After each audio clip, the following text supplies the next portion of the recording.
Hello, आज आहे Sunday आणि संडेसाठी मी बनवणार आहे कुरकुरीत रव्याचे डोसे. तर त्यासाठी मी एक जो बारीक असलेला रवा घेतलेला आहे, एक 2 वाटी. तर तो आपल्याला पाण्यामध्ये थोडा वेळ 15 ते 20 मिनटं भिजण्यासाठी ठेवायचा आहे. रवा भिजला म्हणजे छान असा फुगतो. तर त्यातलं जे भिजल्यानंतर जे पाणी आहे शिल्लक, ते सर्व पाणी काढून घ्यायचं आहे. आणि त्यामध्ये डोसे बनवण्यासाठी मी बारीक कांदा, टोमॅटो, हिरवी मिरची बारीक चिरून घेतली आहे. कोथिंबीरसुद्धा चिरून घेतली आहे. तुम्हाला हिरवी मिरची नको असेल तर तुम्ही हिरवी मिरची स्किप करू शकता. आणि थोडासा आंबूसपणा आणि जाळीदार होण्यासाठी मी 1 कप दहीसुद्धा घेतलेला आहे. तुम्हाला आवडत असेल तर दही घ्या, नसेल तरी काही प्रॉब्लेम नाही, छान होतात डोसे.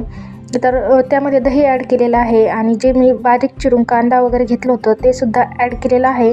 आणि चवीप्रमाणे मीठ आपल्याला त्यामध्ये टाकायचं आहे. हे सर्व मिश्रण एकजीव करून घ्यायचं आहे. 5 मिनटं आपल्याला ते मिक्स करून घ्यायचं आहे आणि तवा आपला गरम करायला ठेवायचा आहे. जो डोशाचा तवा किंवा आपला चपातीचा नॉर्मल तवा असेल तर त्यावरही आपले डोसे येतात बरं का चांगले. तर अशा पद्धतीने मी डोसे बनवले होते.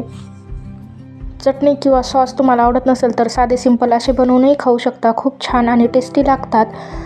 तर नक्की ही रेसिपी ट्राय करून पहा आणि मला कमेंटमध्ये सांगा कसे झाले. तर या नाश्ता करायला आणि माझ्या चॅनलला लाईक, शेअर, सबस्क्राईब करायला विसरू नका. धन्यवाद.